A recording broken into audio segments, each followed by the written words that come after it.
এলাকাতে মাদকের যে বিস্তার, কিশোর গ্যাংয়ের যে অবস্থা, এগুলো নিয়ে একটু কথা বলবেন। আচ্ছা, আসসালামু আলাইকুম। আমার শিকল বাবাসীকে জানাই আন্তরিক অভিনন্দন এবং শুভেচ্ছা। জি শিকল বাহাই যেহেতু জন্মগ্রহণ করেছে নারীর টান সবসময় শিকল বাহাই থাকে। দীর্ঘ 40 বছর রাজনীতির সাথে জড়িত। জি সময়ে অসময়ে মানুষের পাশে গিয়ে দাঁড়িয়েছি। বারবার বিভিন্ন এমপি ইলেকশন, উপজেলা ইলেকশন, চেয়ারম্যান ইলেকশন করেছি।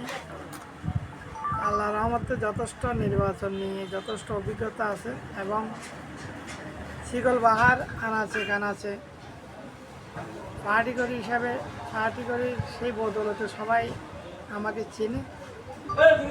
আগামী ইউপি ইলেকশন নিয়ে এখন মাঠ সরগরম। মানুষ অত্যন্ত আগ্রহী এবং উৎফুল্ল চেয়ারম্যান ইলেকশন নিয়ে, আগামী চেয়ারম্যান ইলেকশন নিয়ে। কারণ হলো বিগত দিনে মানুষ চেয়ারম্যান ইলেকশন খোলাখুলিভাবে করতে পারেনি। এবার সুযোগ এসেছে ওপেন ইলেকশন করার এবং নির্ভয় ইলেকশন করার, সেই জন্য প্রার্থীও বেশি। শিকল বাহাই 8-9 জন মনে হয় প্রার্থী এখনও পর্যন্ত শোনা যাচ্ছে। সবাই সম্মানী মানুষ ইলেকশন করবে। নেতৃত্ব আল্লাহর দান, আল্লাহ নেতৃত্ব যার কপালে রেখে রাখছেন সে নেতৃত্ব দেবে, ইপি চেয়ারম্যান হবে। মানুষের হাতে ক্ষমতা, মানুষের হাতে ভোট, মানুষে নির্বাচিত করলে সেই নির্বাচিত হবে। এখানে কারো কিছু করার নেই। আমি আশা করব আমার শিকল বাহাবাসী একজন দক্ষ, শিক্ষিত এবং সুপরিচিত সৎ মানুষকে নির্বাচিত করে। আমাকে নির্বাচিত করতে হবে, আমাকে ভোট দিতে হবে, সেরকম কোনো কথা নেই। ওনারা যাকে উপযুক্ত মনে করবেন, যাকে শিকল বাহার কাজের জন্য পারফেক্ট মনে করবেন, তাকে নির্বাচিত করবেন, এটাই আমার আশা। আর বর্তমানে আমরা দেখতেছি 5 তারিখের পরে শিকল বাহাই আনাচে কানাচে প্রত্যেকটা ওয়ার্ডে মাদক এবং কিশোর গ্যাং, এদের উৎপাদ অতীতের তুলনায় দ্বিগুণ বেড়ে গেছে, দ্বিগুণ। বর্তমান বিএনপি ক্ষমতায়। আমরা আশা করেছিলাম এই কিশোর গ্যাং এবং এই মাদক বিগত সরকারের আমলে যেভাবে অবৈধ অরণ্য বানিয়েছে শিকল বাহাকে, আশা করেছিলাম 5 তারিখের পরে এগুলা দমন হবে, মানুষ সুস্থ রাজনীতিতে ফিরে আসবে।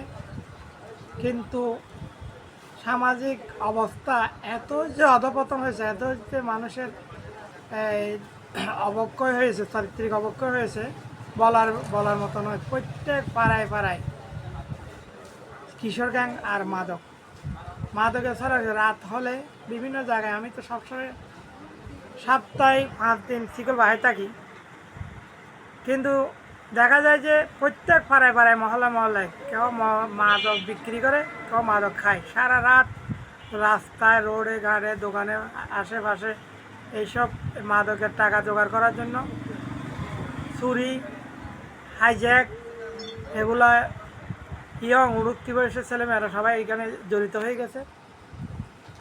মানুষ রাত্রে নিরাপদে ঘুমাইতে পারছে না, টেনশনে থাকে কখন জানি কি নিয়ে যায় চুরি। আড়ালের মুরগি, গোয়ালঘরের গরু, এমনকি বাইরে একটা বৈদ্যুতিক লাইট জ্বালাতে 30 টাকার এটা পর্যন্ত নিয়ে যায় মাদক সেবন করার জন্য। আমি সিটিজেন ফোরামে, বিএনপি সরকার ক্ষমতায় আসার আগে সিটিজেন ফোরামের সভাপতি হিসেবে আমাকে দায়িত্ব দেওয়া হয়েছিল। আমাদের কাছ থেকে কিছু সামাজিক এই অবক্ষয় কীভাবে রোধ করা যায় সেজন্য পরামর্শ চাওয়া হয়েছিল।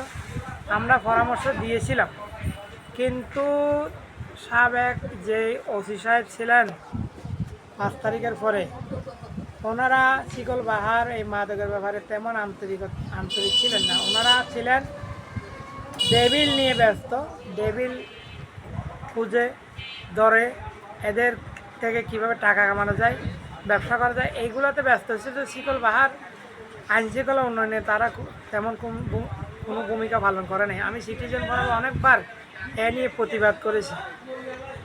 এখন আশা করি নতুন অফিসার এসেছে, আমরা শুনেছি, এখন আমাদের সাথে দেখা হয়নি, যে দেখা হবে।